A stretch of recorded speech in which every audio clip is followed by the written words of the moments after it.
ప్రజలకు సేవ చేస్తున్న మిత్రుడు తిరుపతి రెడ్డి గారు, ప్రత్యేకంగా నా హృదయపూర్వక అభినందనలు ధన్యవాదాలు తెలియజేస్తున్న మా మిత్రుడి కూతురు మిషెల్ డొమినికా గారికి,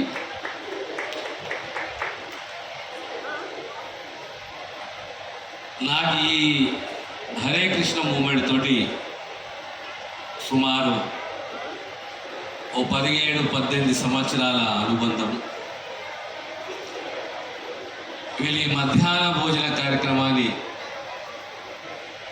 రామంతపూర్ నుంచి మొదలుపెట్టినప్పుడు నేను అప్పుడు ఎమ్మెల్యేని, అంచెలంచెలుగా పటాన్ చెరువుకు, ఆ తర్వాత కంది, ఎడ్యుకేషన్ మినిస్టర్గా ఉన్నప్పుడు ఏదో ప్రజాప్రతినిధికి ఆశ ఉంటుంది, మాకు మార్చబడదు, క్షమించాలి గౌరవ శాసనసభ్యులు, నేను ఈ అంశం మీద ప్రస్తావించలేదు, వేదిక అలంకరించిన గౌరవ శాసనసభ్యులందరూ. సో ఈ అనుబంధం అనేది, హరే కృష్ణ మూమెంట్ అనే అనుబంధం అనేది మామూలు అంశం కాదు.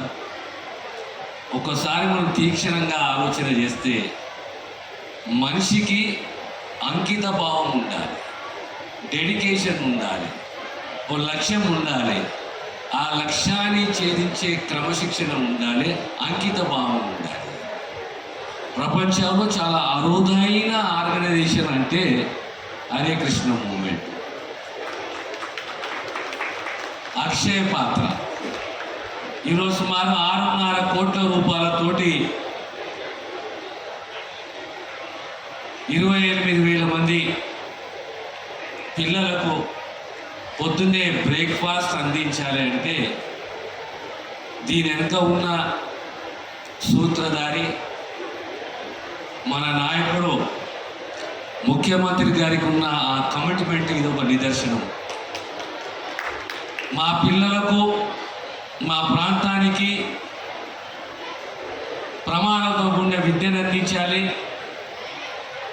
అన్ని సౌకర్యాలు అందించాలి, సమాజంలో మార్పు రావాలి అంటే విద్య వలనే మార్పు సాధ్యము, ఇక వేరే అంశం వల్ల మార్పు సాధ్యం కాదు, విద్య వలనే మార్పు సాధ్యము అనే ఒక అంకిత భావంతో మన ముఖ్యమంత్రి గారు ప్రస్తావిస్తుండే. ఒకటి విద్యాశాఖ ముఖ్యమంత్రిగా ఉన్నా, విద్యాశాఖ మంత్రిగా ఉన్నా ఎలాంటి ఇబ్బందులు లేకుండా ఈరోజు శాఖ నేను నడిపిస్తున్నాను. అదే రకంగా హెల్త్ డిపార్ట్మెంట్ కూడా అదే అంకిత భావంతో దామోదర్ రాజనరసింహ గారు నడిపిస్తున్నారని చెప్పి నాకు అభినందన తెలియజేశారు. ఏ ప్రభుత్వమైనా, ఏ నాయకుడైనా 2 అంశాలను ఎప్పుడూ దృష్టిలో పెట్టుకుని నిర్ణయాలు తీసుకోవాలి. అలా ప్రధానంగా విద్య, వైద్యం. సామాజిక ప్రజానికానికి అవసరమైనవి ఇవి 2, ఒకటి విద్య, ఒకటి వైద్యం. నేను అదృష్టంగా భావిస్తాను. సుమారు 7 సంవత్సరాలు 8 సంవత్సరాలు విద్యాశాఖ మంత్రిగా ఉంటుంది. మళ్ళీ ఇప్పుడు అదృష్టంగా భావిస్తాను వైద్య శాఖ మంత్రిగా మళ్ళీ సమాజానికి సేవ చేసే అవకాశం గౌరవ ముఖ్యమంత్రి రేవంత్ రెడ్డి గారు నాకు కల్పించింది.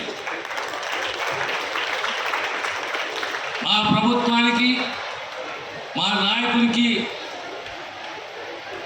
స్పష్టమైన ఆలోచన ఉన్నది. నా ప్రాంతాన్ని, నా రాష్ట్రాన్ని ఏ రకంగా విద్య, వైద్యము, సామాజిక భద్రత, వ్యవసాయంలో ఏ రకంగా నా ప్రజలకు నేను ఈ సేవలు అందించాలి, అంకిత భావంతో మేము కృషి చేయాలి. గత 9.5 సంవత్సరాలు సమాజం పడ్డ కష్టాలు మళ్ళీ పడకూడదు. ఓ డెడికేషన్ తోటి ఈ రాష్ట్ర ప్రజలకు సేవలు అందించాలని ఒక దృక్పథంతో మన రాష్ట్ర ముఖ్యమంత్రి గారు ఉన్నారు. ఈరోజు ఈ అద్భుత కార్యక్రమం ఒక్కసారి మీరు ఆలోచన చేయండి. ఈ సేవ అనేది మామూలు సేవ కాదు. మన పెద్దలు అంటారు అన్నము పరబ్రహ్మ స్వరూపము అని చెప్పి. అన్నము పరబ్రహ్మ స్వరూపం అంటే మన పెద్దలు ఆశీర్వదిస్తారు అన్నదాత సుఖీ భవ అని చెప్పేసి. ఈ సంప్రదాయాలు, ఈ విశ్వాసాలు మనకున్నాయి. అదే విశ్వాసంతో కొడంగల్ ప్రాంతానికి కూడా హరే కృష్ణ మూమెంట్ వాళ్ళు, మా ప్రభుజీ గురువర్యులు ఇంత గొప్ప కార్యక్రమాన్ని ఈ ప్రాంతానికి తీసుకురావడం ముఖ్యమంత్రి గారి సెలవ, వారి సహకారము. అంటే ఒక్కసారి మన విద్యావంతులం, చదువుకున్నాం, ప్రజాప్రతినిధులము అందరూ కూడా ఆలోచన చేయాలి, రేపు పొద్దున ఇది ఏ స్థాయికి పోతుంది ఈ ప్రాంతంలో అని చెప్పేసి ఒక్కసారి మనం ఆలోచన చేయాలి. ఇలా పిల్లలందరూ కూర్చున్నారు, ఆ పిల్లలు, ఆ అమ్మాయిలు, ఆ పిల్లలు మన రెసిడెన్షియల్ స్కూళ్ళలో మన పాఠశాల చదువుతున్న పిల్లలు అభద్రతకు గురి కాకూడదు, అసౌకర్యానికి గురి కాకూడదు, ఆకలి మంటలతో ఉండకూడదు.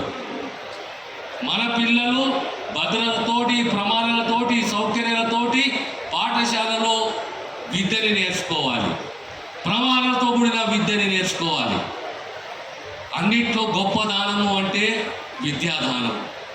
కనుక మేము బాధ్యతతోటి మనమందరం కూడా ఆ పిల్లలకు అన్ని సౌకర్యాలు, అన్ని వసతులు కల్పించే దిశగా మన ప్రయత్నము, మా కృషి ఉండాలి. నేను వ్యక్తిగతంగా నమ్మేది ఓ సిద్ధాంతం, అది ఏంటి అంటే girl child. I believe in girl child. అమ్మాయి చదువుకుంటే సంసారం చదువుకునేది.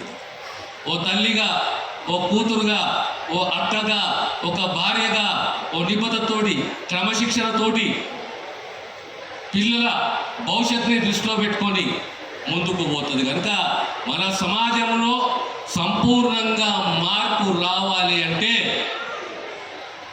అమ్మాయిలు విద్యావంతులు కావాలి, సంస్కారవంతులు కావాలి, విద్యా అధికులు కావాలి. నేను మొదటి నుంచి నమ్మే సిద్ధాంతం ఏంటంటే girl child education. A girl child should be protected. A girl child should be healthy. A girl child should be given all the facilities. You should not discriminate between the boy and the girl. అమ్మాయి అబ్బాయితో సమానము, ఇంకా ఎక్కువనే. మన ఆచారాలు, మన నమ్మకాలు, మన విశ్వాసాలు ఏమంటాయంటే మనము తల్లి అంటే పరాశక్తి అంటాం, తల్లి అంటే ఆదిశక్తి అంటాం. అలాంటి మన కూతురుని, మన చెల్లెలని, మా అత్తని, వీళ్ళందరినీ ఆ దిశగా మన ప్రోద్బలం ఉండాలి, ప్రోత్సహించాలి. అప్పుడే తెలంగాణ సమాజంలో సంపూర్ణంగా మార్పు వస్తుంది. ఆ మార్పు బాధ్యతను మన రాష్ట్ర ముఖ్యమంత్రి రేవంత్ రెడ్డి గారు తీసుకున్నారు. మీ అందరి సహకారము, ఈ ప్రభుత్వం పైన ఆశీస్సులు ఉండాలి. మా సహకారము పిల్లలకు, మా ఆశీస్సులు ఎల్లప్పుడూ ఉంటాయనే విషయాన్ని తెలియజేస్తూ నేను సెలవు తీసుకుంటాను.